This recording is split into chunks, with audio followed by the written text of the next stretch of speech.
You spit in the science tube. You got the email. You're 34% Italian, 18% Greek, and apparently 2% Neanderthal, which might explain a few things. And now you're wondering, can this get me a second passport? I'm going to give you the short answer right now because your time matters. No, it cannot. But it might be able to help you in a way that does matter. So today, I'm going to show you how. A 23andMe report is not a citizenship document. No consulate on earth will accept it as one. And if anyone has told you otherwise, they're selling you something that doesn't exist. But that test sitting in your inbox, used correctly, it is one of the most useful tools you have for building a real second citizenship strategy.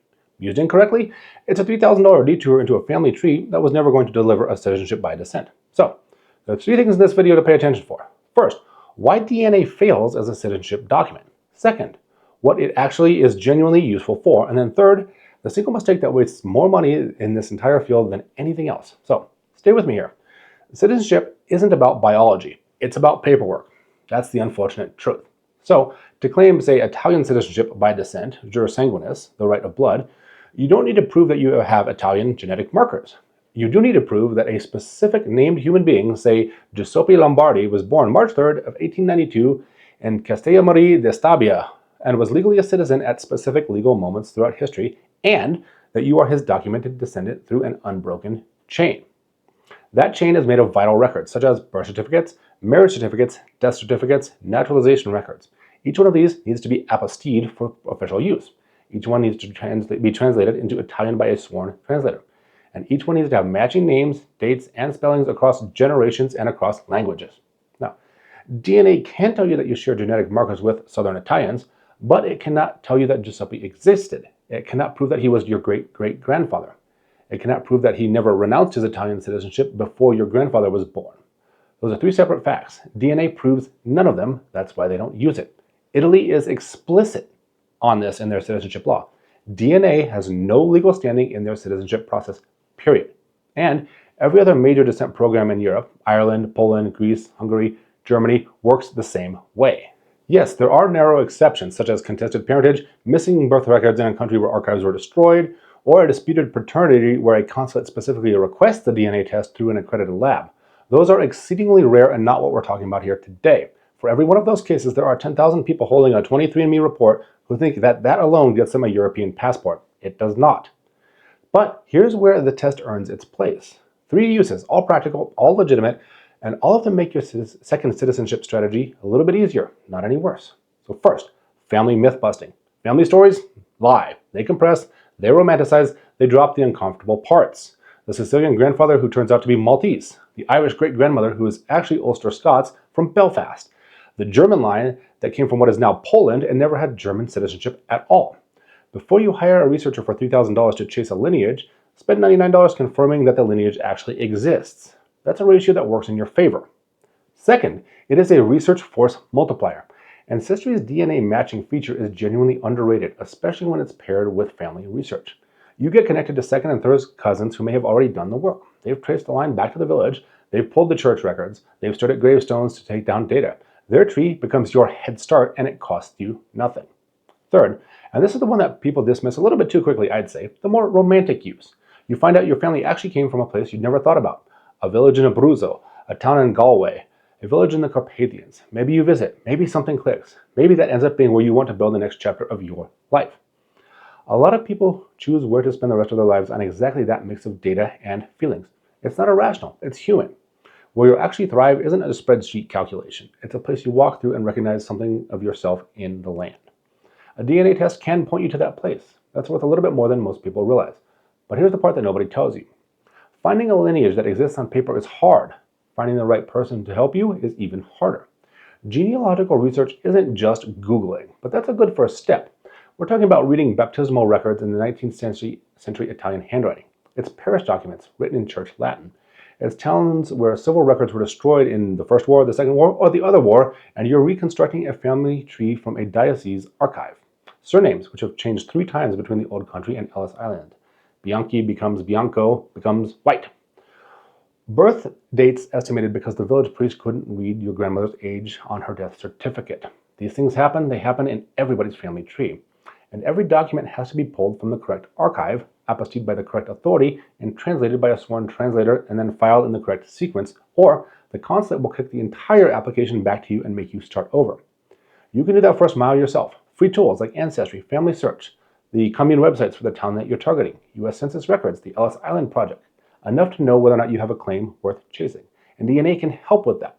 After that, you need a professional, and that's where it can get expensive fast. It can be worth it, but you want to make sure that you're getting the most value for your money. The genealogy field is full of people who take $5,000, $7,000, $10,000 in retainers and hand you a thin folder of records that you could have pulled yourself, and then disappear when the consulate starts asking deep questions. I've heard stories of people burning 2 years and a 5-figure retainer on researchers who stopped answering emails the moment the checks cleared. Picking the right person is half the battle, and it's the half that most viewers have no idea on how to judge. That's where our guides and consultations actually pay for themselves. I've already vetted the field and the people that I work with so that you don't have to learn these things the hard way. So, what kind of viewer are you? If you're curious about a plan B, running the DNA test is the first cheap diagnostic. $99 tells you whether having the conversation is even something that you should consider. Run it, see what you get. If you're pursuing a descent claim seriously, the test is pre-research checkpoint.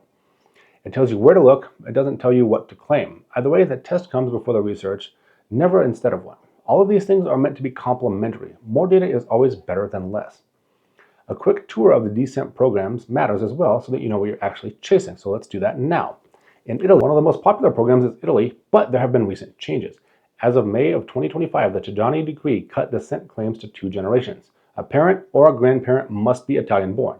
Great-grandparent claims are dead unless the application was filed by midnight in Rome on March 27th of 2025.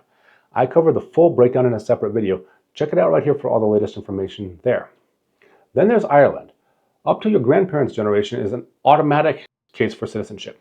A great-grandparent only works if your parent was already registered on the foreign birth register before you were born. Roughly €278 is all it costs to register that person in this way. It's one of the simplest programs on earth if the line is clean. Then there's Poland.